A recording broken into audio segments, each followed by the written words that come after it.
Hello नमस्कार। आज हम एक ऐसी स्कीम के बारे में बात करेंगे जो कि बच्चों के लिए है, यानी जिन बच्चों की उम्र जो है वो 18 साल तक हो गई है या जो 18 साल से कम एज के बच्चे हैं उनके लिए एक स्कीम लागू की गई है। केंद्रीय मंत्री जो है, केंद्रीय वित्त मंत्री निर्मला सीतारमण जी ने 18 सितंबर को क्या किया है, एनपीएस वात्सल्य स्कीम की शुरुआत की है। जो देख पा रहे हो आप, एनपीएस वात्सल्य एक स्कीम शुरू की गई है। हालांकि बजट 2024 में इसकी घोषणा की गई थी और एक तरीके की फाइनेंशियल सिक्योरिटी एश्योरेंस है ये। और जो पेरेंट्स जो हैं वो इसमें इन्वेस्ट कर सकते हैं। ये आप देख रहे हो, एनपीएस वात्सल्य योजना जो है वो लागू की गई है। पूरी स्कीम को पढ़ेंगे ध्यान से, लेकिन इससे पहले जान लेते हैं कि एनपीएस क्या है। एनपीएस जो है वो एक केंद्र सरकार की ऐसी प्रणाली है जो सेवानिवृत्ति के बाद पेंशन प्रोवाइड करवाती है और जो कि पीएफआरडीए के अंडर में काम करती है। पीएफआरडीए जो है वो pension fund regulatory development authority है, यानी कि पेंशन निधि विनियामक और विकास प्राधिकरण, जो कि पेंशन के लिए एक तरीके से नई नई स्कीम्स को लाना, उसको बढ़ावा देना और उसको विनियमित करने का काम ये करती है। ठीक है, अब इसको समझते हैं हम। जैसे कि हमने देखा, जो एनपीएस जो है वो पीएफआरडीए के अंडर में काम करता है और इसी तरीके से एनपीएस वात्सल्य जो है वो भी इसी में काम करेगा। इसमें क्या है कि एक कंट्रीब्यूशन जो है, यानी कुछ अमाउंट जो है वो हमें देनी पड़ेगी सरकार को। और contribution pension scheme regulated and administrated by the PFRDA, यानी पीएफआरडीए इसका पूरा इसको रेगुलेट करेगा। जिन बच्चों की एज जो है वो 18 साल तक हो चुकी है, यानी कि जो बहुत माइनर जो है, एन न्यू बोर्न बेबी से लेके 18 साल तक के बच्चे इसमें एनरोल करवा सकते हैं।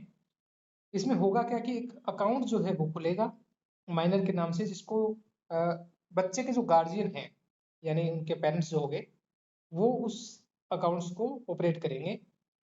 लेकिन इसका जो फायदा है, जितना भी पैसा इसमें जाएगा इस स्कीम्स में, वो पूरा पूरा जो फायदा है वो सिर्फ माइनर को मिलेगा, यानी उसका जो बेनिफिशियरी है वो माइनर होगा।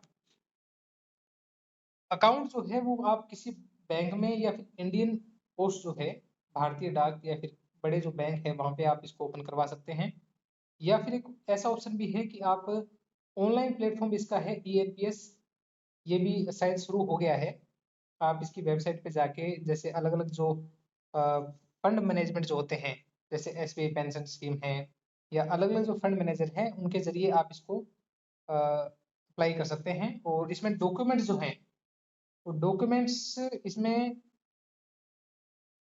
Date date of birth proof, यानी कि बच्चे का जो जन्म प्रमाण पत्र है वो, या फिर स्कूल से जो मिलते हैं मैट्रिकुलेशन सर्टिफिकेट या टीसी जिसे बोल सकते हैं, या पैन कार्ड या पासपोर्ट, इस तरीके के डॉक्यूमेंट बच्चे के जरूरत हैं। और उसके अलावा जो गार्जियन का केवाईसी है, यानी गार्जियन का जो Aadhaar, driving licence, passport, voter ID या नरेगा जॉब कार्ड या फिर एनपीआर जो है, वो डॉक्यूमेंट्स इनमें चाहिएंगे। यदि कोई व्यक्ति जो कि एनआरई है या एनआरओ है, यानी बाहर विदेश में रहते हैं और उनका अकाउंट जो है वो इंडिया में है, उसे एनआरई अकाउंट बोलते हैं, वो अकाउंट माइनर के साथ अटैच होगा, तभी वो माइनर क्या है इस स्कीम का फायदा ले सकते हैं।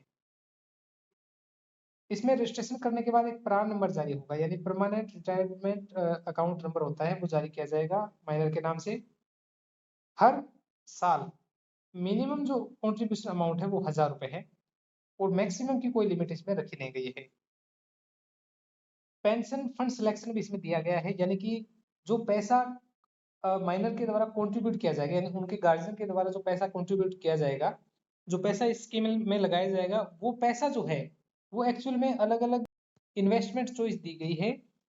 यानी कि यदि आप कोई भी चॉइस नहीं चूज करते हैं तो आपका जो पैसा है वो डिफॉल्ट चॉइस लेगा, यानी कि अपने आप स्वतः जो पैसा इन्वेस्ट करने का ऑप्शन जो उसमें रहेगा स्कीम में, वो रहेगा जो कि LC50 रहेगा। 50% उसमें इक्विटी में लगेगा। इसको मोटा मोटा ये समझते हैं कि शेयर मार्केट्स की जो टर्म्स है उनको इजी समझेंगे कि जितना नंबर बढ़ेगा एलसी का, यानी LC25 से 75 जितना बढ़ेगा, उतना ही जो रिस्क है वो बढ़ता जाएगा और उतना ही रिफंड जो है, यानी रिटर्न जो मिलेगा वो हाई मिलेगा। यानी LC50 किया तो 50% जो पैसा है वो शेयर मार्केट में लगेगा।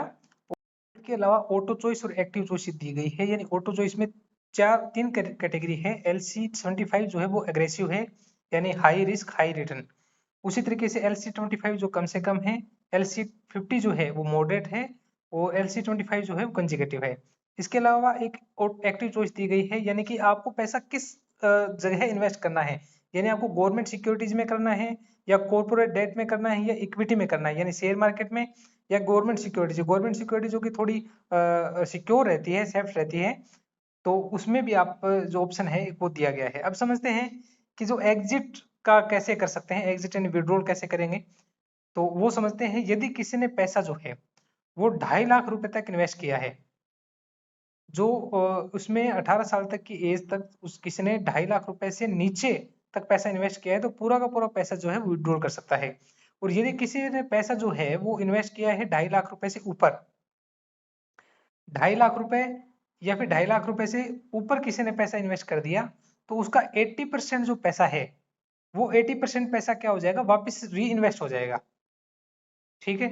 और बाकी जो पैसा बचेगा 20%, वो पैसा है वो लमसम जो अमाउंट है वो मिल जाएगी।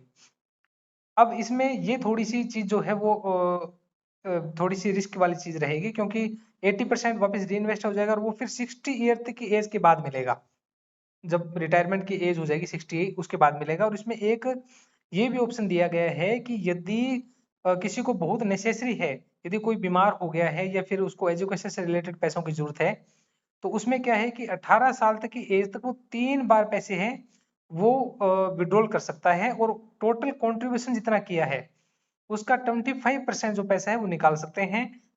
बजाय उसको क्या है, एक डिक्लेरेशन देना पड़ेगा कि उसकी जो पैसा है वो 3 साल के लॉक इन पीरियड के लिए मिलेगा, कि एजुकेशन में लगाना है, या फिर कोई ऐसी गंभीर बीमारी है, या फिर कोई डिसेबिलिटी हो गई है, तो उसमें वो पैसा है वो निकाल सकता है।